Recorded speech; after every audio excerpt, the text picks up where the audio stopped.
Good morning, everyone. We are continuing here in the words of the HaChaim. Mitzvahs loisa say the negative commandment Pei Vav number 86.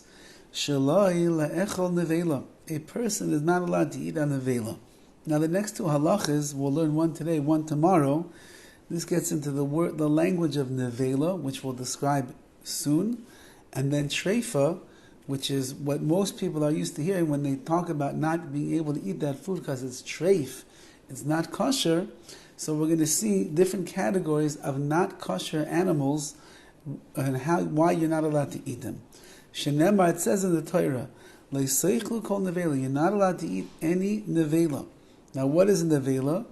A nevela is kol behema chaya va'oif, any behema, which is a domesticated animal, chaya, a more wild animal, va'oif, any chicken, Shemeisu maleim, that died of natural causes. They died on their own. The animal got old and it died. Or the animal, let's say, ended up getting killed by another animal and it's lying there. Or they did not shecht it properly. So that means that when they did the ritual slaughtering, they made a mistake in the slaughtering and they didn't do it in the right way. Or they used the stun gun, or they shot it. Or another animal came and grabbed its jugular and killed it in that way, but it wasn't done with shechita. In all of these cases, the animal is off limits because it's called a nevela. It's called dying of causes that are not the way in which a Jew is supposed to shecht, is supposed to slaughter an animal in the ritual way. Somebody who eats a kezayis, an olive's worth of this flesh, like he's going to get lashes. Let's say that there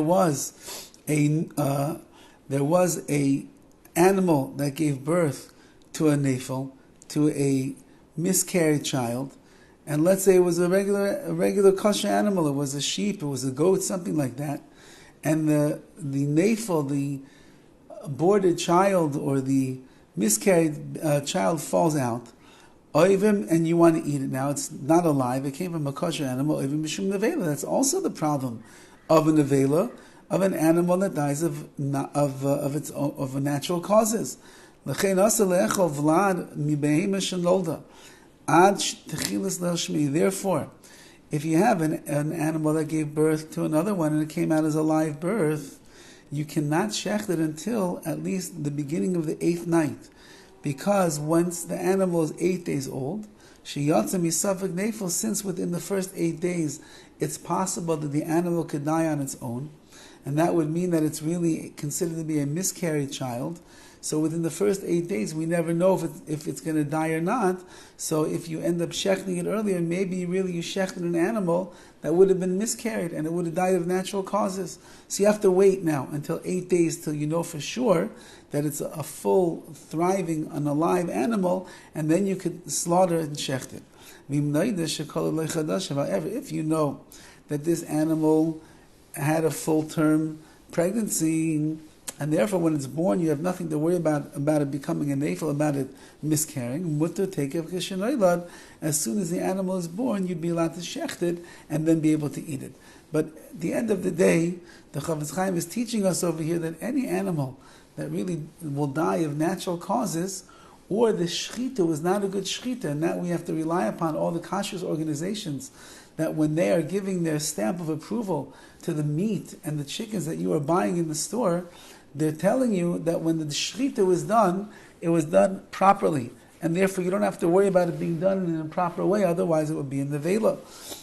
So v'noyeg b'chol makom v'chol zman, this is halacha that applies everywhere all the time. B'scharim u'b'nekevos, with men and women alike, have to be so careful in these laws of kashrus. Tomorrow, Be'ez Hashem, we will see the laws of the treifa, of what this word treif, what that really means in the language of halacha. Have a wonderful day.